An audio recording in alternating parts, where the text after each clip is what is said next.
নমস্কার বন্ধুরা, আর নতুন ভিডিও নিয়ে চলে এসেছি।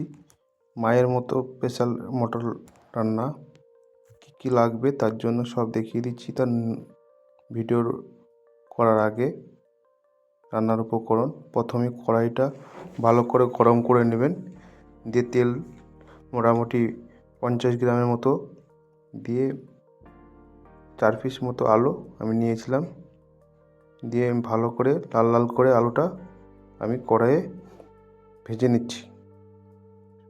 ভাজা আমার কমপ্লিট। এরপর আমি গরম তেলে গোটা জিরে, দুটো তেজপাতা, 3টে শুকনো লঙ্কা, 3টে দারচিনি ও এলাচ দিয়ে ফোড়ন দিয়ে দেবো গরম তেলে। দিয়ে আমি 250 গ্রাম মতো পেঁয়াজ আমি তেলে দিয়ে দেবো। পেঁয়াজটা ভালো করে আমি বাদামি কালার মতো সুন্দর ভেজে নেব। যখন পেঁয়াজের কালার বাদামি কালার আসবে, তারপরে আমি 1 কিলো মতো মটন নিয়েছিলাম, ফ্রেশ মটন, ভালো করে ধুয়ে পরিষ্কার করে আমি একটু গরম কড়াইয়ে দিয়ে দিলাম। কড়াইটা ভালো করে তাতাতে হবে, আর আপনার গ্যাসের ভলিউমটা জোরে থাকবে, কারণ মাংস যখন কষার সময় মাংস হিটটা দরকার আছে। তারপর আমি 1 চামচ মতো লবণ দিয়ে দিলাম। লবণ দিয়ে আমি সুন্দরভাবে নেড়ে নেব। এটা নতুন একটা ইউনিকই রান্না, আমার মা এভাবেই রান্না করে, সুন্দর লাগে খেতে।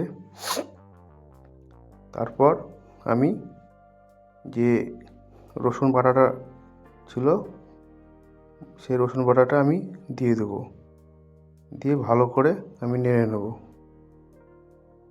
এরকম করে রান্না করে খাবেন, সুন্দর লাগবে। মটন কষাটা কীভাবে রান্নাচ্ছি সেভাবে রান্না করাটা দেখে নিন।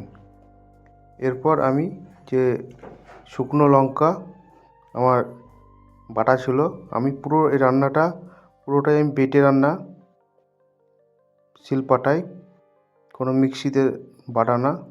তারপর আমি শুকনো লঙ্কাটা বেটে দিয়ে দিলাম। দিয়ে হয়ে যাওয়ার পর এরপর আমি আদা, যে 50 গ্রাম মতো আদা বাটা ছিল সেটা আমি দিয়ে দিলাম। দিয়ে সুন্দরভাবে আমি নাড়তে শুরু করেছি। এইভাবে কষতে হবে। খাসির মাংস কষতে হবে একটু ধৈর্য ধরে, অনেকটা সময় লাগে। যতটা ভালো করে কষবেন ততটাই মাংসের টেস্ট সুন্দর হবে, আর মাংস খুব নরম হবে। অনেকে বলে প্রেসার কুকারে মাংস না রান্নলে খাসির মাংস সিদ্ধ হয় না। এটা ভুল ধারণা। খাসির মাংস রান্না কড়াইয়ে ভালো হয়, কিন্তু একটু ধৈর্য ধরে করতে, সময় দিতে হবে। এরপর আমি একটু মশলা দিয়ে দিলাম, ধনে গুঁড়ো, জিরে গুঁড়ো, তারপর কাশ্মীর লঙ্কার গুঁড়ো, তারপর একটু গরম মশলা, তারপর একটু হলুদ, সমস্ত রকম মশলা দিয়ে আমি ভালো করে নেড়ে নেব। দিয়ে সুন্দরভাবে কষতে লাগবো। এরকম সুন্দর করে কষতে হবে, খুব আস্তে করে। এবার আস্তে আস্তে গ্যাসের আঁচটা কমিয়ে দিতে হবে। খুব মিডিয়াম সাইজে দিয়ে, মিডিয়ামের ভলিউমে দিয়ে আপনার মাংসটা কষতে হবে। মোটামুটি মাংসটা কষতে হবে 45 মিনিট, 1 ঘন্টা মতো, তবে মাংসের টেস্ট আসবে, মাংস সুন্দর হবে, সিদ্ধও হবে, আর মাংসের মধ্যে ভালো করে আপনার মশলাটাও ঢুকবে। এরপর আমি লাস্টে 1.5 চামচ মতো হলুদ দিয়ে দিলাম কালার করার জন্য। দিয়ে সুন্দরভাবে কষলাম। দেখতেই পাচ্ছেন কালারটা কি সুন্দর এসছে।